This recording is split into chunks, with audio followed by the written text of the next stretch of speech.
On the 13th of September 1882, the British established their control over Egypt following the Battle of Tel el-Kebir. As the British gained influence in the region, so did the Mahdist state. The Mahdist state was a religious and political movement launched against the Khedivati of Egypt. Abdullah al-Ta'ashi was the current ruler of the Mahdist state at the time of the British invasion and sought to prevent the spread of British influence in the region. In 1896, to protect British interests, in particular the Suez Canal, and to suppress the slave trade, the British government decided to reconquer Sudan. An Anglo-Egyptian army under British Commander-in-Chief of Egyptian Army Major General Herbert Kitchener marched south from Egypt. The British Army comprised 8,200 British and 17,600 Egyptian and Sudanese troops, 44 guns and 20 Maxim guns. The British troops wore the new khaki field uniforms with the characteristic pith helmet. The British infantry regiments were armed with the Lee Metford bolt-action magazine rifle. After a few minor victories, the British opened a clear route to march up the Nile River. On the 31st of August, the British Army encamped on the west bank of the River Nile to the north of the Carary Hills. Everyone in the army was aware that battle was imminent. The British were now in view of Omdurman, 10 miles to the south. On the 1st of September, the cavalry moved out to conduct a reconnaissance.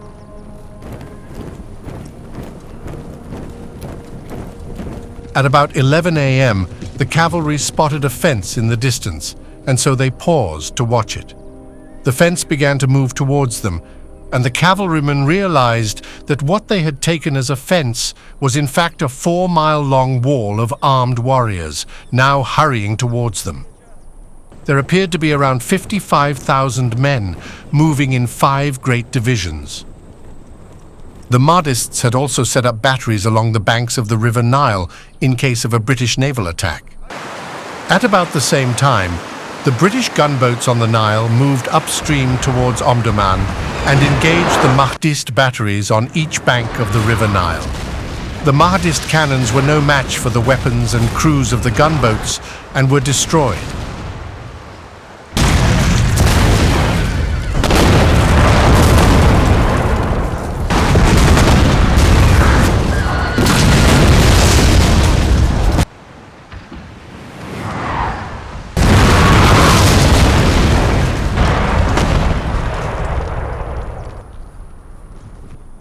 While this river operation was being conducted, a force of Arab irregulars loyal to Turkish rule and commanded by a British officer, Major Stuart Wortley, moved up the east bank of the River Nile, storming the forts and the villages held by the Mahdists.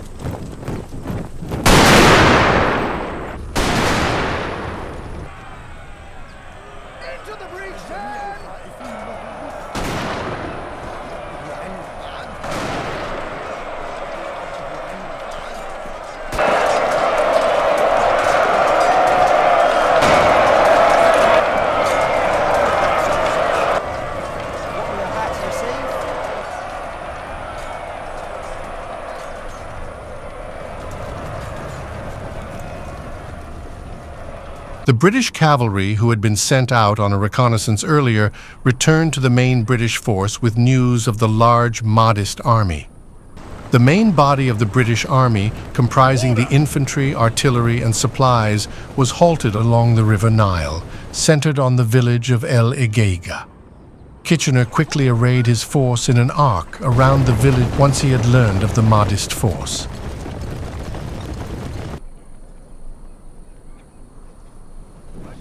On the 2nd of September at 5:50 a.m., the Mahdist army began their advance on the British position.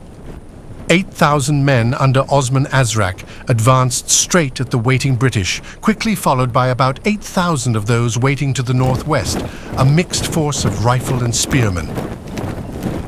The British artillery opened fire at around 2,750 meters and began the bombardment.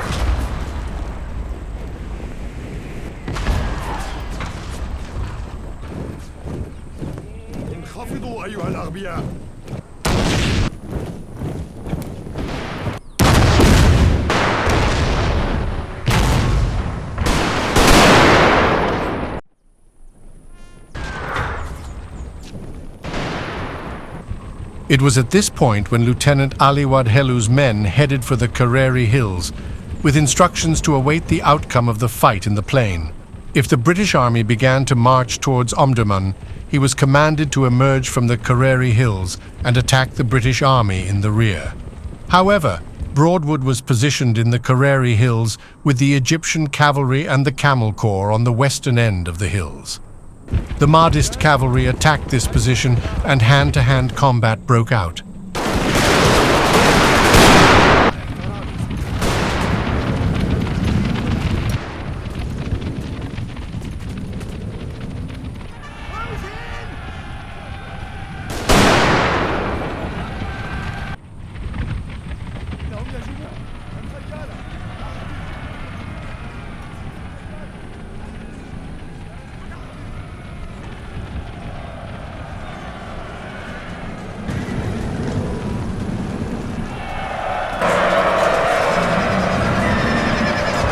The sheer number of Mahdists attacking the Carary Hills and the speed of their advance made it necessary for the mounted Egyptian troops to retreat with some urgency. Kitchener sent Broadwood an order for the cavalry to move into the British defensive position, but Broadwood chose to continue the withdrawal of the cavalry to the north of the Carary Hills, thereby drawing Ali Wadhelu's menacing force away from the vulnerable northern end of the British position. As his cavalry withdrew north, squadrons in turn halted and gave dismounted fire at the pursuing Mahdists. Close to range!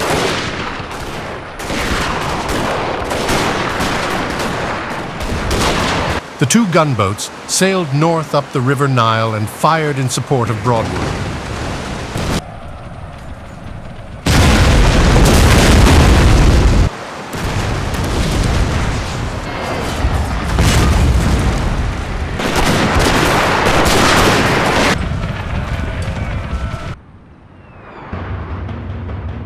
After coming under heavy fire, the Mahdists withdrew west into the desert out of range of the boats. Broadwood then returned to the main camp, with the gunboats resuming their original positions.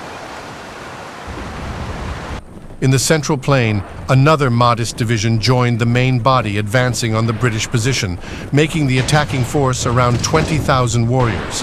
The Mahdists were now within range of the British rifles.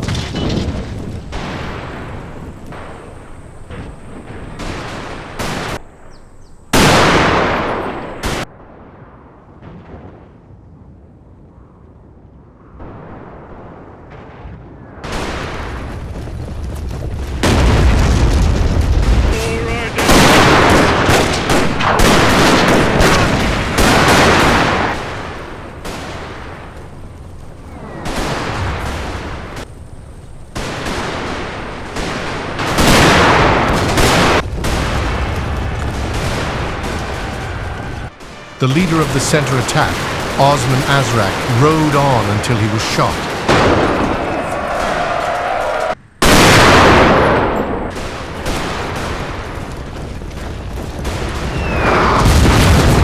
The attack all along the line was at a halt by 8 a.m., and the Mahdist soldiers retreated back across the plain.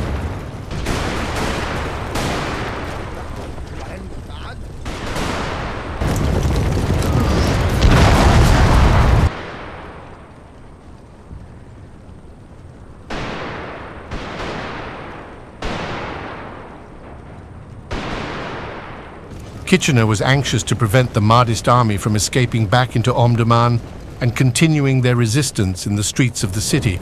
He marched his infantry and guns around the eastern flank of the Mahdists, cutting off the surviving sections of the Mahdist army from the city and forcing them to escape west into the desert.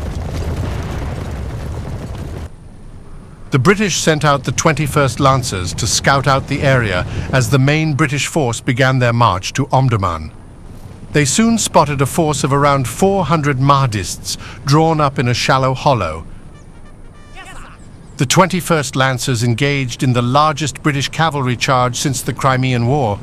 The 400-man strong regiment attacked what they thought were only a few hundred Mahdists, but in fact there were 2,500 Mahdist infantry hidden nearby behind a hill.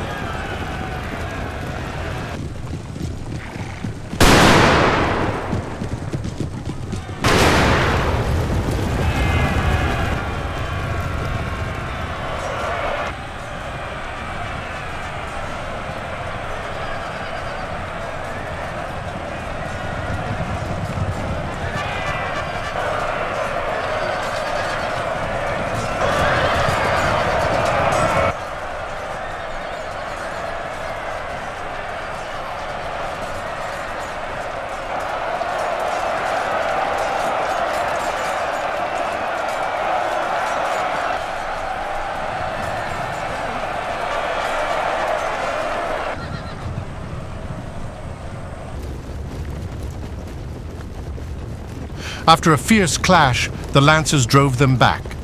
One of the participants of this fight was Lieutenant Winston Churchill, commanding a troop of 25 Lancers. After the British had dealt with this force, another small group of Mahdists was spotted. The British began making their way over to the Mahdists, but they opened fire, killing several British soldiers. The guns! The guns! Just before the British reached these Mahdists, they were ambushed by more men who were hiding nearby. The officers and troopers of the 21st galloped down into the Mahdists, who cut at the horses and riders, attempting to bring them down.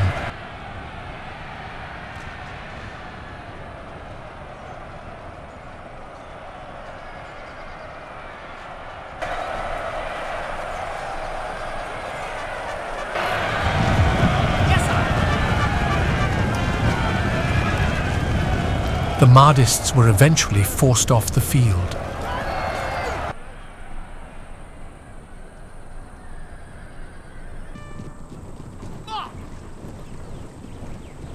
While the 21st Lancers were delivering their charge, the British infantry and artillery began marching in columns towards Omdurman. Colonel MacDonald began deploying his brigade into line and bringing his batteries into action. It was apparent that MacDonald was about to be attacked by the Mahdist force that was hidden to the west. Some 15,000 men were heading for MacDonald's line. Seeing this, Kitchener rushed men to aid MacDonald's line.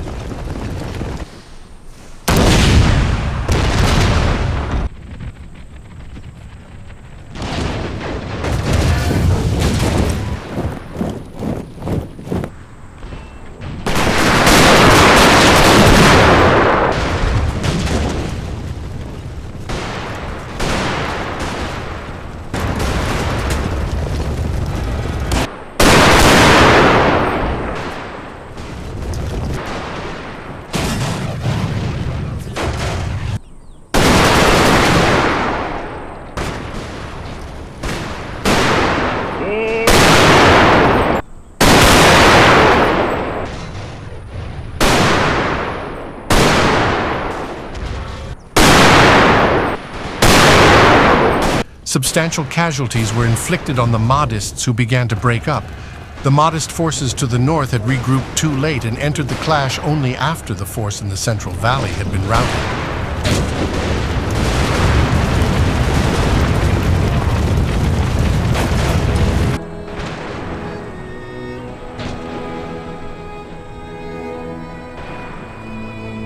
The Mahdists made a final desperate cavalry charge with around 500 Mahdist horsemen.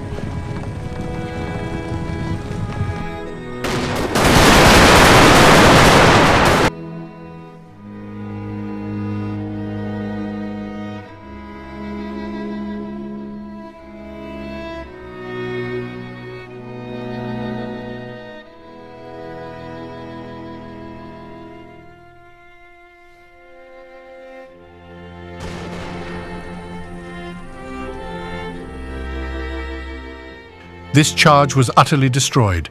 The march on Omdurman was resumed and the battle was finally over. Around 12,000 of the Mahdists were killed, 13,000 wounded and 5,000 taken prisoner. Kitchener's force lost 50 men and 382 were wounded. One eyewitness described the appalling scene.